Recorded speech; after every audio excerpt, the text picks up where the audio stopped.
할렐루야. 굿TV 세상을 보는 창 오색 오감을 시청하시는 시청자 여러분, 저는 LCN 컨설팅 대표 컨설턴트 정철화입니다.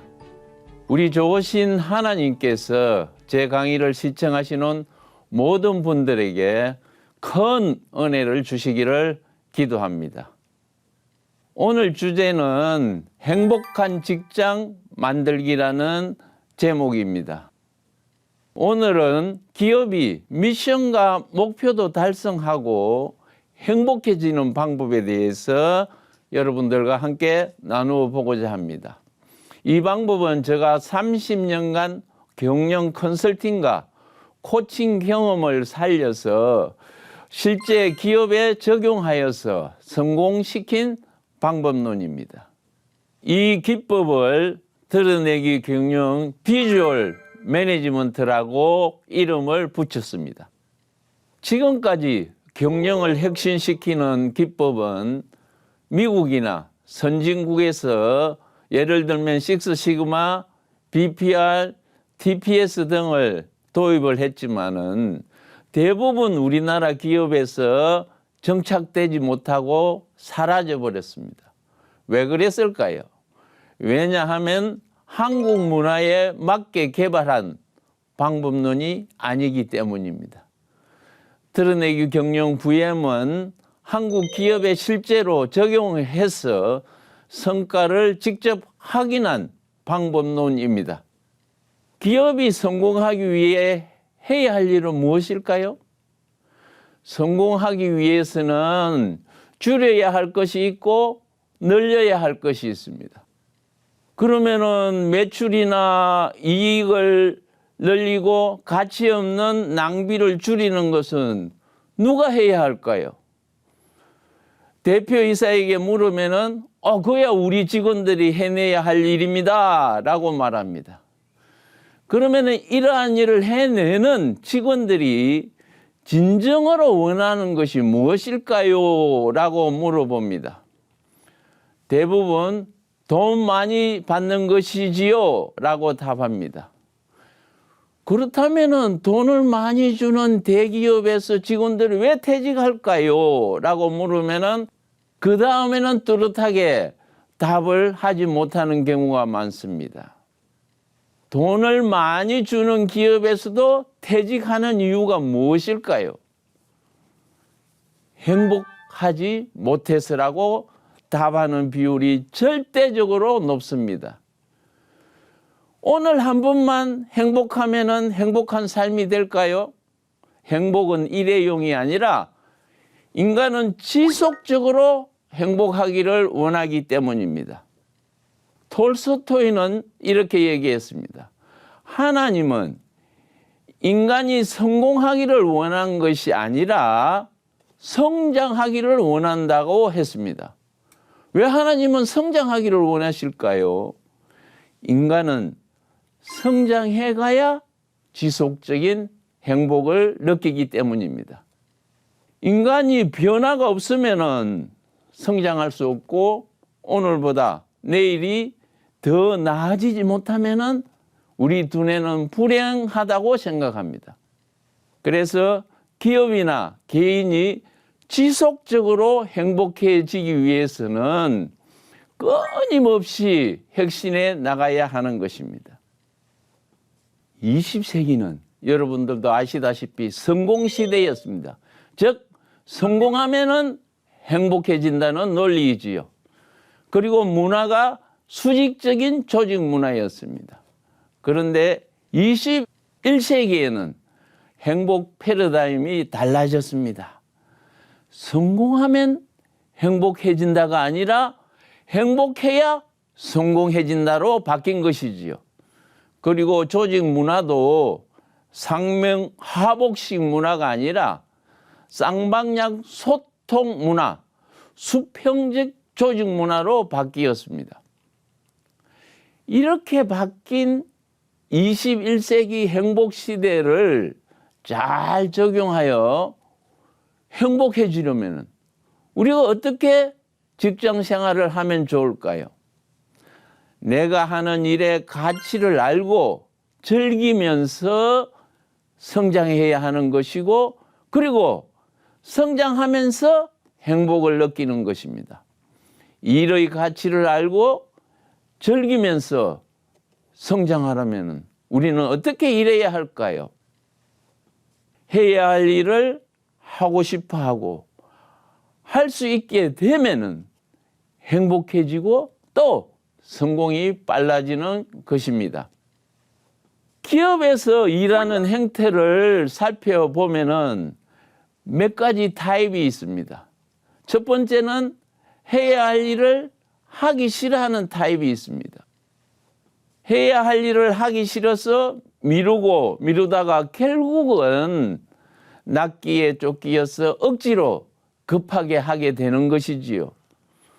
억지로 급하게 하면은 당연히 결과가 좋지 않아서 꾸중만 듣게 되고 또 그렇다 보니까 일에 대한 보람도 못 느끼는 타입을 말합니다. 두 번째는 하지 말아야 하는 일을 하고 싶어 하는 타입입니다. 해야 할 일을 잘 알지 못하거나 하지 말아야 할 일을 해야 할 일로 착각하고 하는 경우이지요. 따라서 일은 열심히 했지만은 회사에 도움되지 않는 무가치한 일을 해서 회사 성장에는 전혀 기여하지 못하는 경우입니다. 예를 들면은 연구소 직원이 회사의 미래 제품을 연구해야 하는데 회사를 위해서 연구하지 않고 자기 자신이 나가서 벤처할 때에 사업할 연구를 하는 경우입니다. 세 번째는 하지 말아야 하는 일을 하기 싫어하면서 하는 타입이 있습니다. 무엇을 해야 하는지를 몰라서 하지 말아야 할 일을 해야 할 일로 착각하고 하기 싫어서 억지로 하다 보니까 대형 안전사고를 내게 되고 결국 혼이 나게 돼 있습니다. 예를 들면은 용접 작업을 할 때에 차단막을 제대로 설치하고 해야 하는데 그것이 하기 싫어서 대강 설치해 놓고 용접 작업을 하는 경우이지요. 결국은 불꽃이 튀어서 물류창고 화재 사건 등도 이 형태에 관련된다고 할 수 있습니다. 네 번째는 해야 할 일을 하고 싶어하고 할 수 있게 하여 행복하게 일을 수행하는 타입입니다. 이렇게 일하는 직원은 하는 일이 당연히 즐겁고 능률도 오르고 일의 성과도 좋아지므로 지속적으로 행복을 누리며 일하게 됩니다. 그러면은 해야 할 일을 하고 싶어서 할 수 있게 하기 위해서는 어떻게 행복과 연결시킬 수 있을까요? 대부분 혁신 방법론이 해야 할 일을 찾아내는 것은 잘 해냅니다. 그러나 그 해야 할 일을 하고 싶어하고 할 수 있게 하는 방법론이 없어서 조직이 힘으로 강제로 밀어붙이는 경우가 많습니다. 강제로 밀어붙이면 어떻게 될까요? 지속적으로 혁신 활동을 할 수가 없는 것이지요. 혁신이 지속적으로 되기 위해서는 반드시 행복과 연결되어야 합니다. 해야 할 일을 하고 싶어 하고 할 수 있게 해야 하는 것입니다. 우리 몸에도 단백질, 탄수화물, 지방이라는 3대 영양소가 있듯이 행복에도 3대 영양소가 있습니다. 행복의 3대 영양소는 자율, 성취, 좋은 관계입니다.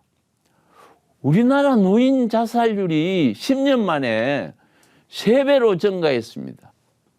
자살률이 높아지는 원인을 살펴보면은 행복의 요소를 차츰차츰 잃어버리기 때문입니다. 노인들이 자주 중얼거리며 만나는 사람들에게 얘기하는, 자주 하는 말이 있습니다. 뭘까요? 내가 이제 더 살아서 뭐 하겠나입니다. 더 살아봐야 이제 더 할 일이 없다는 의미이고, 다른 말로 하면은 내가 성취할 일이 없어지고 자율적으로 스스로 할 일이 점점 소멸되어 가고 있기 때문이라는 것이지요. 그리고 몸을 움직이지 못해서 누워만 있으면은 자식들과 연락도 점점 줄어들고, 또 자고 일어나면은 동창 누구누구가 사망했다는 소식에 좋은 관계들이 계속 깨지고 있으므로 관계의 상실감으로 살 가치를 점점 잃어가는 것이지요. 그러나 직장인들은 더 살아서 해야 할 일과 하고 싶은 일과 할 수 있는 일을 많이 가지고 있기 때문에 행복해질 수 있는 것입니다. 첫째, 행복의 3요소 중에서 자율에 대해서 생각해 보겠습니다. 직장인이 제일 불행하다고 생각하는 것은 어떨 때입니까? 의지에 의한 이성의 명령에 따라서 자율적으로 하는 것이 아니라 노예처럼 타율에 의해서 시켜서 스스로가 아니라 억지로 일할 때이지요. 독일의 철학자 칸트는 자율이라는 것은 의지의 본질인 이성의 명령에 복종하는 것이라고 했습니다. 타율에 의해서 행동하는 것은 스스로 한다는 의지가 들어가 있지 않기 때문에 일을 해도 건성으로 하게 되어 있지요. 그리고 행동을 자극하는 힘이 약하므로 중간에 어려움에 부딪히면은 그 일을 쉽게 포기해 버리게 됩니다. 우리의 직장에서도 자율이라는 의미를 깨닫고 행복의 요소로 느끼면서 자율이 좋다는 것을 의지의 본질인 이성이 느끼도록 해야 합니다. 이성이 느끼게 하는 좋은 방법은 무엇일까요? 좋은 방법 중의 하나가 몸으로 먼저 행동하게 해서 좋은 결과를 얻게 되면 생각이 바뀌어서 자율적으로 하고 싶은 힘을 강하게 느끼게 된다는 것입니다. 즉, 의식을 먼저 혁신시키는 것이 아니라 행동을 먼저 혁신시키는 방법인 것이지요. 몸과 마음은 서로 연결되어 있기 때문에 서로가 연합해서 움직인다는 것은 우리는 잘 알고 있습니다. 특히 고정관념이 강한 성인들에게 생각을 바꾸게 하는 것은 매우 어려운 일입니다. 행동을 먼저 바꾸게 하고 바뀌면 좋다는 것을 마음으로 느끼게 하면 그 이후부터는 마음에서 우러나와서 자율적으로 스스로 행동하게 된다는 것입니다. 대부분 직장인들은 의식이 고착되어 있어서 생각을 먼저 변화시키려고 해봐야 소기의 갱일기 시기여서 좀처럼 바뀌지 않습니다. 그래서 행동으로 먼저 해보여서 몸이 좋은 점을 느끼게 하고 그 다음 생각의 변화를 유도하는 것이지요. 둘째, 행복의 요소 중에 성취에 대해서 생각해 보겠습니다. 메슬로우의 욕구 5단계가 있는데요. 인간이 가지고 있는 욕구를 하나하나 채워나갈 때 인간은 행복을 느낀다고 했습니다. 가장 낮은 욕구가 무엇일까요? 생리적인 욕구입니다. 가장 높은 욕구는 자기 실현의 욕구입니다. 1단계, 2단계, 3단계, 4단계인 생리, 안전, 소속, 존중의 욕구는 충족되지 않는 빈 공간 채우기 욕구입니다. 반면에 5단계인 자아 실현의 욕구는 성장을 향한 더 채우기 욕구이므로 무한하게 성장하며 성취할 수 있는 것입니다. 그 이후에 매슬로우는 욕구를 지적 탐구와 지적 성숙함의 욕구인 인지적 욕구와 예술, 미적, 음악적 성숙함의 욕구인 심미적 욕구와 또 다른 사람이 자아 실현을 하게 하도록 도와주는 초월적 욕구를 추구하여서 8단계로 나타냈습니다. 세 번째, 행복의 요소 중에서 좋은 관계에 대해서 생각해 보겠습니다.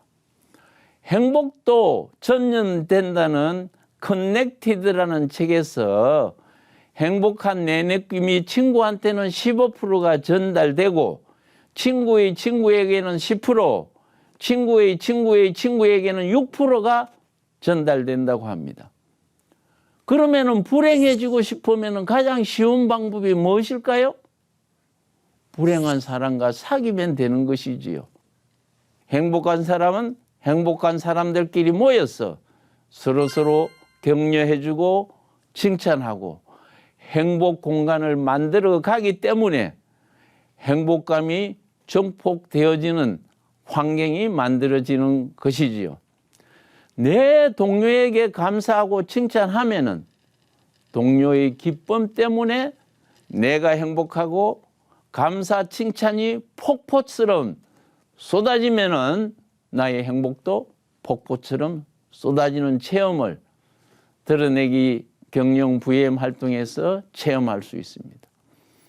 인간 심리 연구학자가 아프리카의 반투족 아이들에게 맛있는 과일을 앞에 두고 맨 먼저 도착하는 아이에게 이 과일을 전부 주겠다고 선착순 게임을 제안했습니다. 그러나 놀라운 일이 일어났습니다. 놀랍게도 한 명의 아이도 뛰지 않고 함께 손잡고 똑같이 도착했습니다. 학자가 하도 어이가 없어서 물었습니다. 내 옆의 아이가 슬픈데 어떻게 내가 기분이 좋을 수가 있을까요? 라고 말하면서 우분투를 외치었다는 것입니다. 우분투라는 말은 우리가 함께 있기에 내가 있고 당신이 있기에 우리가 있다는 넬슨 만델라가 좋아하는 단어입니다. 조동아의 시 나 하나 꽃이 피어라는 시는 내가 먼저 행복해야 내 직장의 행복의 꽃이 핀다는 의미로 해석할 수 있는 시입니다. 나 하나의 꽃이 피어 풀밭이 달라지겠냐고 말하지 말아라. 내가 꽃피고 나도 꽃피면 결국 풀밭이 온통 꽃밭이 되는 것이 아니겠느냐. 나 하나 물들어 산이 달라지겠냐고도 말하지 말아라. 내가 물들고 너도 물들면 결국 온 산이 활활 타오르는 것이 아니겠느냐. 하버드 대학 연구소에서 건강하고 좋은 삶이 무엇일까에 대해서 700여 명을 대상으로 1938년부터 70년간 인생을 추적하여 매년 두뇌를 촬영하고 인터뷰하여서 행복한 느낌을 조사한 결과가 있습니다. 건강하고 좋은 삶이 부와 명예하고 연결되었을까 하는 것입니다. 부보다 명예보다도 더 연결관계가 높은 것이 좋은 관계였습니다. 좋은 관계가 되기 위해서는 첫째, 고독에서 벗어나야 됩니다. 혼자가 아니라 조직 생활을 하면 좋은 관계의 길을 쉽게 열 수가 있는 것이지요. 둘째는 좋은 친구가 있어야 합니다. 친구의 수가 아니라 얼마나 공감을 해주는 서로서로의 관계인가에 달려 있습니다. 셋째, 좋은 관계가 되기 위해서는 우리 두뇌가 긍정적이어야 합니다. 그러나 우리는 돈 버는 것에 치중하다가 옆에 사람의 좋은 관계가 내 행복을 좌우한다는 것을 잊어버리고 살 때가 많습니다. 잠자는 시간을 빼고 하루에 50% 이상을 시간을 보내는 곳이 직장입니다. 그 직장에서 행복하지 않으면 내 삶의 50%가 불행하다는 의미인 것이지요. 부엠 보드판 앞에서 우리의 동료와 상사와 부하에게 감사를 표현하고 칭찬하면서 좋은 관계를 정복시키는 것이 행복의 길을 여는 지름길입니다. 전자주울 회사 카스의 품질 담당 박 과장은 부엠 활동을 하고 나서 자신의 삶이 이렇게 달라졌다고 고백을 했습니다. 부엠 활동하기 전에는 한 달 지나면 월급 외에는 얻는 것이 없다고 생각했습니다. 그래서 항상 자기 자신에게 이렇게 질문했습니다. 과연 나는 이렇게 사는 것이 옳은가?